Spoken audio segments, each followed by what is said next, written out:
And today, we are not just looking at any standard contract. We are basically cracking open the source code for the biggest, most complex construction projects on Earth. We really are. They're doing a deep dive into the FIDA Yellow Book, the second edition, which was published back in 2017. This is the heavyweight champion of contracts. It's the conditions of contract for plant and design build. Right, plant and design build, which is a really specific flavor of contract.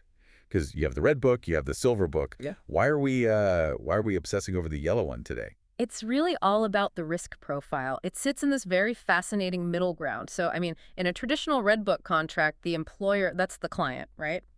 They hire an architect to design the building, and then they hire a contractor just to build it. So the contractor is basically just following a blueprint. Exactly. They just execute. But the yellow book is different. This is for when the employer says, I need a power plant that produces exactly 500 megawatts. You, Mr. Contractor, figure out how to design it and then go build it for me. Okay, so the contractor isn't just the muscle anymore. They're the brains and the muscle. You're the creator. Precisely. And that shifts a massive amount of risk, specifically the design risk and the performance risk, straight onto the contractor.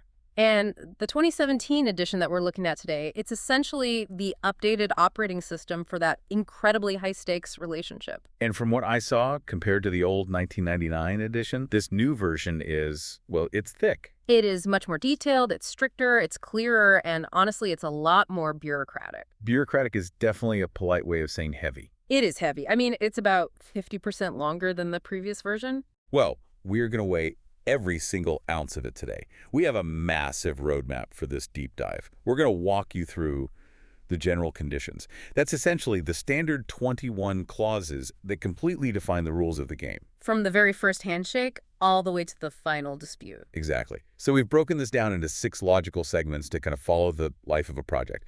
We'll start with the setup, which is definitions and duties.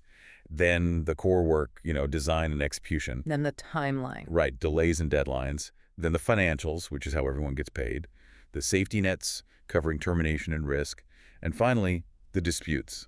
What happens when everyone just stops talking to each other? It sounds like a marathon, I know, but these clauses are quite literally the difference between making a massive profit and going completely bankrupt. So let's just start right at the starting line, segment 1, the setup. This covers clauses 1 through 3. And right out of the gate, clause 1, general provisions, it basically reminds us that in contract law, words are weapons. They certainly are. Clause 1.1 is the definitions section. It's basically the dictionary for the entire project. And you have to be so careful here because FEAT uses capitalized words to mean very specific, legally binding things. Yeah, I noticed a trap there right away. So clause 1.1.8 defines conditions of contract, but then clause 1.1.9 defines the contract. And to anyone just, walking down the street, those sound like the exact same thing. Oh, but they are worlds apart. The conditions of contract is literally just the book we are talking about today, the standard rules. But the contract under 1.1.9 is the entire legal ecosystem. Right. It includes the letter of tender, the letter of acceptance, the employer's requirements, the schedules, the contractor's proposal. It is the whole stack of documents. So if you're a contractor and you just read the Yellow Book rules but you ignore the schedules, you are flying completely blind. You are. You have to read the documents as a hierarchy. Makes sense. Now, clause 1.2 is interpretation, which is kind of standard legal housekeeping, right? It says he includes she and singular includes plural. Yeah, standard stuff, but absolutely necessary to keep the text from being unreadable. But then we hit clause 1.3, notices and other communications. And this, to me, this felt like the biggest red flashing light in the entire first chapter. It really is. It is the single most common point of failure for contractors in the 2017 edition. The rules for notices have been tightened up so significantly. So walk us through this. In the old days, what was considered a notice? In the past, it was often really ambiguous. You might be sitting in a weekly site meeting and you say, hey, the ground is really wet over by the east wall. We might be delayed. And the minute taker writes that down. Right. Months later, you could try to argue in front of a board that the meeting minute was a formal notice of delay. And now, under the 2017 rules. Now, clause 1.3 says absolutely not. Clause 1.3, subparagraph B is explicit. A notice shall be identified as a notice, meaning you literally have to write the word notice at the top of the paper or explicitly reference the specific clause you are giving notice under. Wow. So no more casual emails just flagging an issue. I mean, you can send emails, but they have to be formal. They must be labeled as notices, and they have to be sent through the agreed electronic system. If you write a heavily detailed 3-page letter complaining about a huge problem, but you forget to label it notice, it might not trigger the legal mechanism you need to actually get paid or get more time. That seems incredibly pedantic, just brutally strict. It is pedantic, but the goal here is clarity. The employer shouldn't have to guess if a random letter from the contractor is a formal claim or just a daily grumble about the weather. Fair enough. Okay, moving to Clause 1.9, errors in the employer's requirements. This kind of felt like a speak now or forever hold your peace situation. That's exactly what it is. Because remember, in the Yellow Book, the employer gives you requirements, which is basically a performance spec, and the contractor designs the actual solution. But what if the employer spec is fundamentally flawed? Like, they ask for a plant that violates the laws of physics. Right. Clause 1.9 says if either party finds an error, they must promptly give a notice to the other party. So you can't just sit on the error, know it's wrong, and then use it as an excuse for being late 6 months down the line. Exactly. It establishes a duty to warn. You have to mitigate the damage as soon as you spot it. Got it. And Clause 1.12 handles confidentiality. I assume this is basically to protect the contractor's secret sauce, their proprietary designs. Yes. The employer and the engineer generally have a strict duty to keep the contractor's data confidential. But there is a very nasty exception built in here. Ooh, what's the exception? If the contractor is terminated for default, so basically they are fired for gross incompetence or going bankrupt, the employer is legally allowed to share those confidential proprietary designs with a brand new contractor so they can finish the works. Oh, that makes total sense. Because otherwise you could use your copyright to hold a half-built power plant hostage. Correct. In that scenario, the completion of the project comes first. Okay, let's meet the cast of characters. Clause 2 is the employer. That's the client with the deep pockets. Their main job right at the start is Clause 2.1, right of access to the site. Because obviously you can't build anything if you can't get in. Clause 2.1 says the employer must give the contractor right of access to and possession of all parts of the site. But you have to look at the fine print. It says this right may not be exclusive to the contractor. Not exclusive. That sounds like having a really bad roommate. It absolutely can be. It means the employer might have other contractors working there at the exact same time. Maybe someone else is laying utility lines or doing the landscaping, or maybe the public literally has a right-of-way right through the middle of your site. So you have a right to do your work there, but you don't necessarily own the dirt. Exactly. You have to coordinate. Got it. Now, Clause 3 introduces probably the most controversial figure in these FIDC contracts, the engineer. The engineer is the referee on the field. They are officially appointed by the employer to administer the contract. Wait, they're appointed by the employer and paid by the employer. Yes. And that right there is the fundamental tension of the entire book. Clause 3.5 says the engineer issues instructions. But Clause 3.7 is the really critical one. Agreement or determination. This is for when there's a fight, right? Right. Say the contractor claims an extra $100,000 for digging through solid rock instead of clay, and the employer says absolutely not. The engineer has to step in and decide. Clause 3.7 requires the engineer to first consult with both parties to try and negotiate an agreement. And if they just refuse to agree, then the engineer must make a formal determination. And here is the key phrase I saw when I was reading through this. It says, when making a determination, the engineer must act neutrally. That is the golden rule of the 2017 edition. Even though they are literally on the employer's payroll, in that specific moment of deciding a claim, they have to be completely impartial. They cannot just be the employer's hired gun. The new edition places a massive emphasis on this neutrality. Which has to be a tough tightrope to walk. Yeah. But, okay, so we have the rules, we have the land, and we have the referee. Now we need to actually build the thing. Let's move to segment 2, the core work. This covers clauses 4 through 7. This is the absolute meat of the contract. Clause 4, contractor's general obligations. And it contains what I consider to be the single most dangerous sentence in the entire book. I'm pretty sure I know which one you mean. Clause 4.1. Read it out for us. The works shall be fit for the purpose or purposes for which they are intended. Fit for purpose.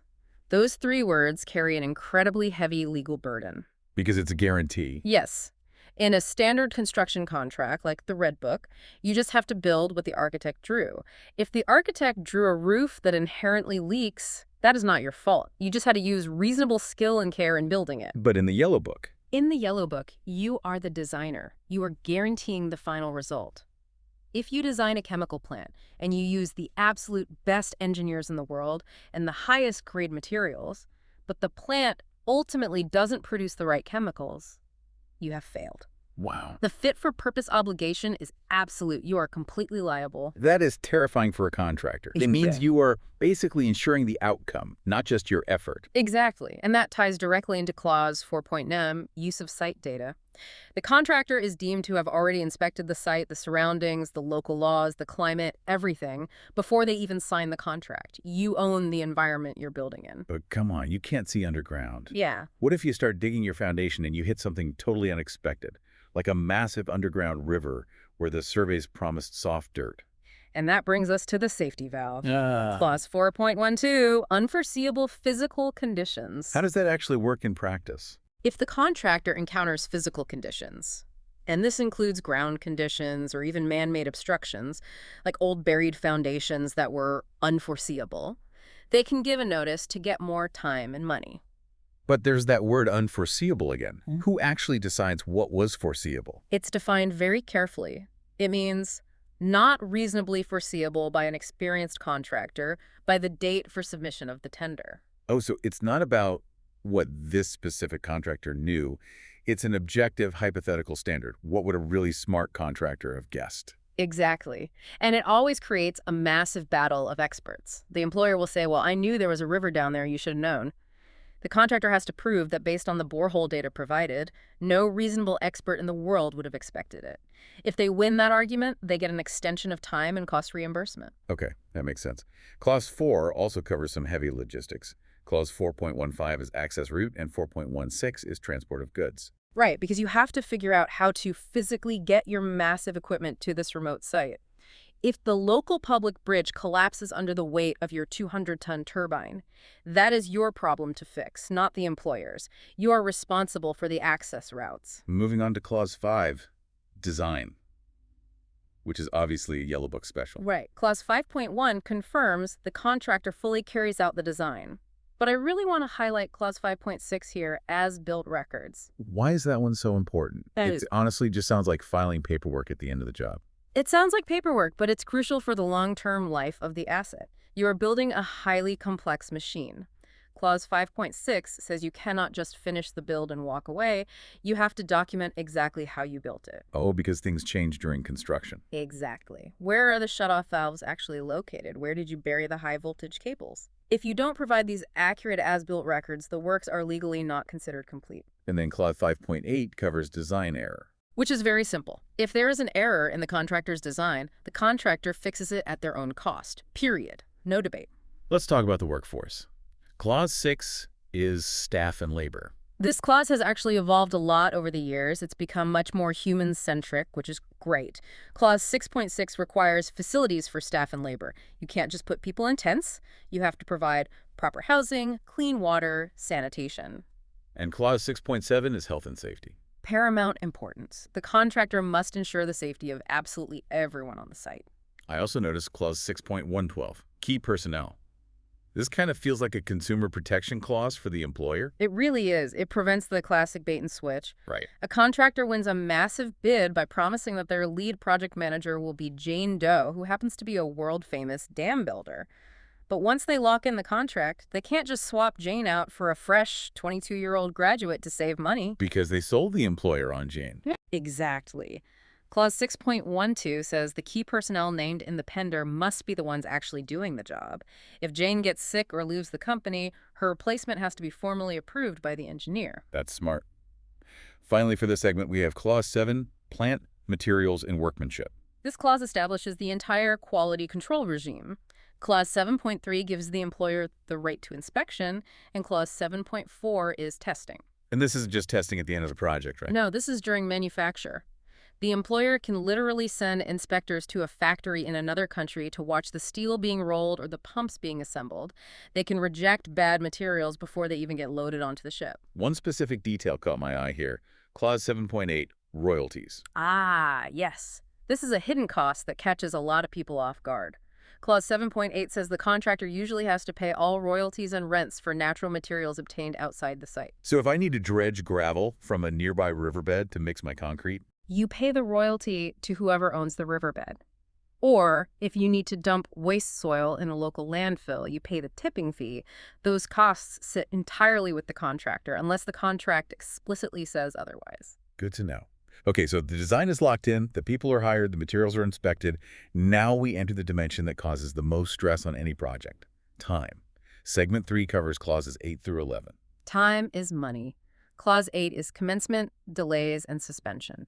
And the absolute ruler of this domain is Clause 8.3, the program. The schedule. But it's so much more than just a calendar pinned to the wall in the site trailer. It's a binding legal document.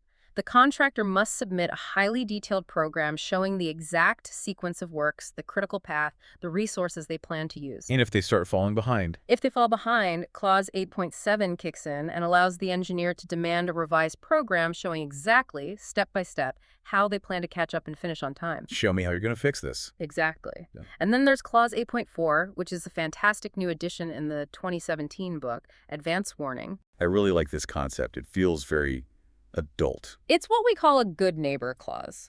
It says that the contractor and the employer strictly shall advise each other of any known or probable future events that might cause a delay or increase the costs. So you are not allowed to hide bad news. You absolutely cannot.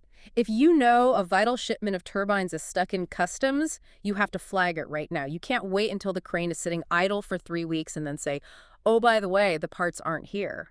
It forces proactive, collaborative management. But look, delays happen anyway. What if the employer causes the delay? Say they don't give the access to the site on time, like we talked about in Clause 2. Then we look at Clause 8.5, extension of time for completion, commonly called an EOT. If the contractor is delayed by a cause listed in the contract, like an employer delay, or those unforeseeable physical conditions we discussed, or exceptionally adverse weather, they are entitled to move the final completion date back. And moving the completion date back means they don't get hit with delay damages, which is Clause 8.8. Correct. Delay damages are the financial penalty for being late. And on a mega project, we are usually talking about a massive amount of money per day. An EOT is the contractor's only shield against those damages. So everyone is rushing towards the finish line. That brings us to Clause 9, tests on completion. This is the final exam. Yeah. Because this is a plant contract, remember, it's not enough to just erect the building and paint the walls. The machine actually has to work.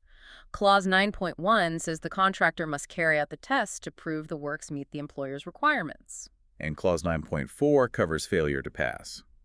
If you fail the test, you fix the problem and you retest under Clause 9.3. But if you fail again, Clause 9.4 gets very scary.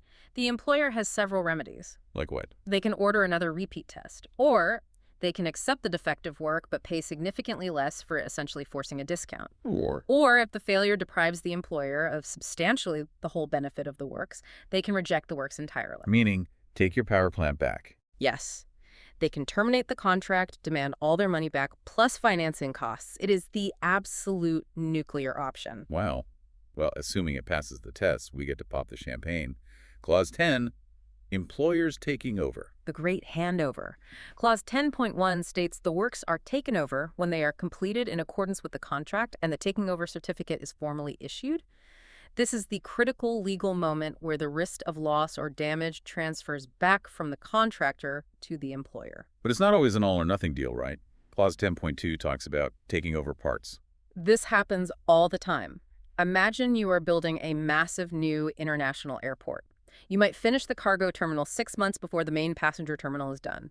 The employer obviously wants to start using that cargo terminal to make money right away. Clause 10.2 allows them to take over just that specific part. But the rule is, once they take it, they break it. Yes. Once the employer takes over a part, the responsibility for the care of that specific part shifts entirely to them.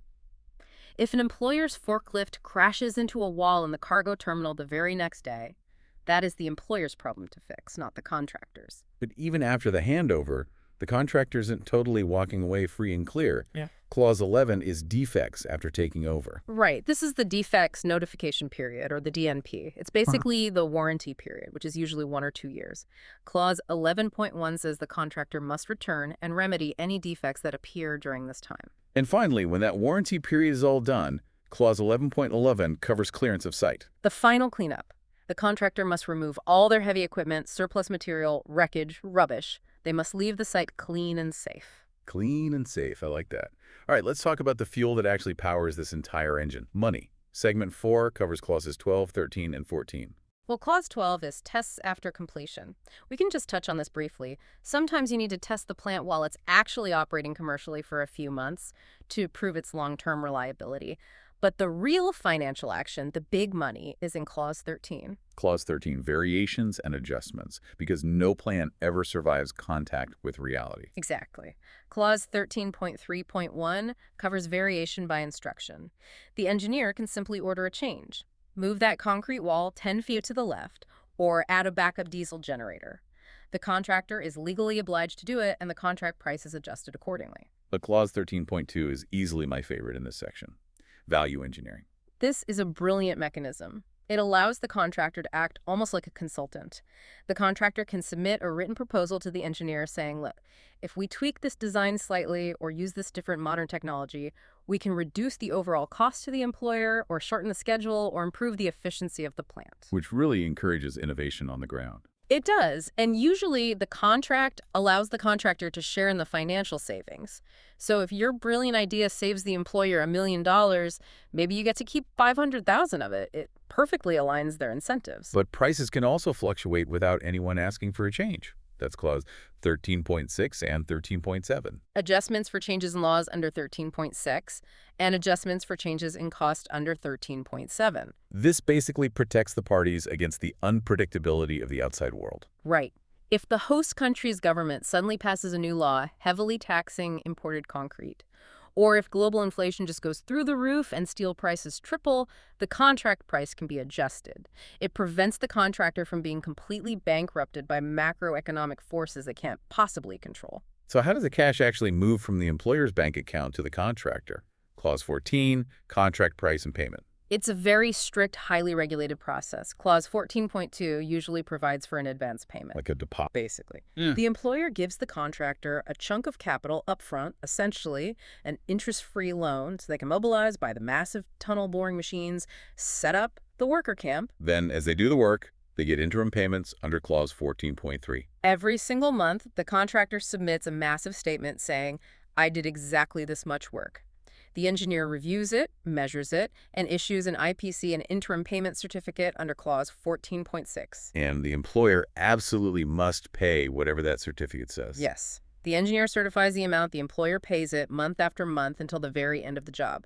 Clause 14.13 is the issue of the FPC, the final payment certificate. Final closing of the books. Once that FPC is issued and paid, the financial relationship is essentially completely concluded. Unless things go wrong. Really wrong. We're moving into the dark side of the contract now. Segment 5, clauses 15 through 18, termination and risk. This is the divorce section. Clause 15 is termination by employer. And it starts with a warning shot, right? Clause 15.1, notice discreet and correct. We call this the yellow card. If the contractor fails to carry out any obligation, maybe they are chronically ignoring safety rules, or they are falling dangerously behind schedule, the engineer sends a formal notice to correct, requiring them to make it good within a strictly specified time limit. If they just ignore it. Then we escalate to Clause 15.2, termination for contractor's default. This is the red card. The employer can terminate the contract immediately if the contractor fails to comply with the notice to correct, or if they just abandon the works, or if they go bankrupt. The employer just kicks them right off the site. Picks them off the site, seizes all their expensive equipment to finish the job, and then sues them for the extra cost of bringing in someone else. It is completely catastrophic for a contractor. But then right below that, there's Clause 15.5. Termination for employer's convenience. This is the clause that keeps contractors awake at night in a cold sweat. Termination for convenience. It just sounds so casual. The power it grants is absolute. Clause 15.5 says the employer can terminate the contract at literally any time for any reason whatsoever. They don't need to prove the contractor did anything wrong. So why would they use it?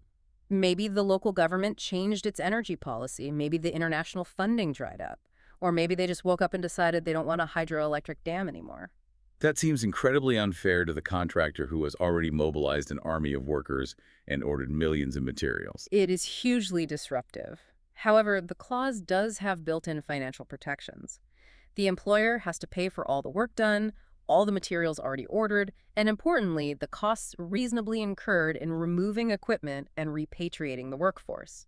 They can't just walk away without paying the final bill. But there's a catch, isn't there? A restriction on why the employer can use this convenience clause. Yes, a very specific and vital restriction. The employer cannot terminate for convenience just to execute the works themselves or to hand the remaining work to another contractor who offered to do it cheaper. You can cancel the project entirely, but you cannot just swap the team to save a buck. Let's look at the flip side really quickly. Clause 16 allows the contractor to suspend work or terminate if they aren't getting paid. Fairness goes both ways. If the employer stops signing the checks, the contractor can legally hit the pause button. Yeah, Clause 17. Care of the works and indemnities. This is all about allocating liability. Clause 17.3 handles intellectual and industrial property rights. In a design-build scenario, knowing who actually owns the rights to the design is vital. Usually, the contractor retains the copyright to their design, but the employer gets an irrevocable license to use it to operate and maintain the plant forever. And the indemnities, which are clauses 17.4 to 17.6. The contractor essentially indemnifies the employer against claims for bodily injury or damage to third-party property arising from the contractor's negligence. It's a legal shield for the employer. Finally, in this segment, Clause 18. Exceptional events. Is the 2017 rebrand of what used to be called force majeure. Why the name change? Force majeure sounds so cool. It does, but force majeure actually has very specific, varying legal meanings in civil law countries like France or the UAE that might conflict with the contract's own definition. So exceptional events is a safer, neutral, defined term. So what actually counts as an exceptional event? Clause 18.1 lists them out. War, rebellion, riot, terrorism, or natural catastrophes like an unprecedented earthquake, hurricane, or typhoon. Basically, acts of God. Right. If one of these extreme events happens and it physically prevents the contractor from working, they are legally excused from performance for that period. They get an extension of time. But again, and I know I sound like a broken record here, they must give a formal notice. Always give the notice. Okay. We're in the home stretch now. Segment 6, the safety net, clauses 19, 20, and 21. Let's run through them. Clause 19 is insurance. It basically mandates that you must insure the works, the goods, and liability. You simply cannot run a billion-dollar mega project without massive insurance coverage. It protects everyone if, say, the plant accidentally burns down the week before handover. Clause 20 is employers and contractors claims. This is the administrative heart of the dispute process. In the older FID books, employer claims and contractor claims were actually treated quite differently, under different rules. The 2017 book puts them together and treats them equally. So it's a completely level playing field now. Yes. If either party considers they are entitled to any additional payment or an EOT, they must give a notice under Clause 20.2. Then they must submit a fully detailed claim under 20.2.4. Then the engineer consults and makes a determination. It's a very rigorous step-by-step ladder you have to climb. And if you miss a step, especially the strict time limits for submitting the notice, you fall completely off the ladder and lose your rights. Which brings us to the final, and perhaps the most significant innovation of the entire 2017 book. Clause 21. Disputes and arbitration. Specifically, the creation of the DAB. The DAAB. The Dispute Avoidance and Adjudication Board? Because in the previous editions, it was just a DAB, Dispute Adjudication Board. Why add the extra A? That extra A stands for avoidance. And honestly, that is the game changer. In the old days, you appointed a DAB, and those experts basically sat at home collecting a monthly retainer until a massive fight broke out. Then they flew in to judge it. But now, under the 2017 rules. Now, under Clause 21.1 and the appendix rules, the DAB is constituted at the very start of the project. They visit the site regularly, maybe every 3 or 4 months. They walk around in hard hats. They look at the concrete pours. They drink coffee with the project managers. They're almost like project guardians. Exactly. Their primary job is now avoidance. They can provide informal assistance. So if they see the employer and contractor starting to bicker about the quality of the concrete finishing, they can step in and say, hey, Let's sit down right now and talk this through before it metastasizes into a $10 million formal legal claim. They try to stomp out the fire while it's still just a spark. Yes, because once a disagreement becomes a formal claim, legal positions harden and everyone gets defensive. But what if the counseling fails and they just can't agree? Then the DAB switches hats. They officially become adjudicators. They hear the formal arguments from the lawyers and they issue a binding decision. And if one party still flat out refuses to accept that decision? Then, and only then, do you proceed to Clause 21.6, arbitration. The absolute end of the road. Arbitration is the ultimate failure state of a project. It's the formal legal battle, usually held in Geneva or London under ICC rules. It takes years, it costs millions in legal fees, and it permanently destroys the working relationship. The entire structure of the Yellow Book 2017, the strict notices, the engineer's neutral determinations, the DAB's avoidance role, all of it is designed to keep you out of arbitration. So we've walked through the whole book, from the tight definitions in Clause 1, to the scary fit-for-purpose risk in Clause 4, the strict timelines in Clause 8, the cash flow in Clause 14, all the way to the DAB in Clause 21. It is a completely comprehensive interlocking system. When you take a step back and look at it as a whole, what's the big picture here? What is the core philosophy of the Yellow Book 2017? The synthesis is really all about balance, but a very rigorous, unforgiving balance. The Yellow Book places a heavy design risk squarely on the contractor, remember fit for purpose. But in exchange for taking that risk, it provides very clear structural mechanisms like extensions of time, value engineering sharing, and the DIB to manage the messy reality of complex construction.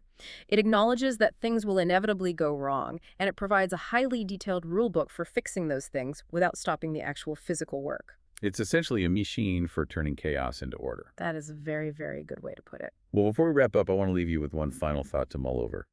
We talked about Clause 15.5 earlier, termination for convenience. The "we changed our mind" clause. Yes, the terrifying one. It raises a really interesting question. In a billion-dollar mega project involving thousands of workers, highly specialized global supply chains, and massive international financing, is there really any such thing as a clean break? The contract says the employer can terminate for convenience, but think about the real-world disruption, the reputational damage, the literal ghost of a half-finished power plant just rusting in the rain in the middle of a valley. The ultimate white elephant. Exactly.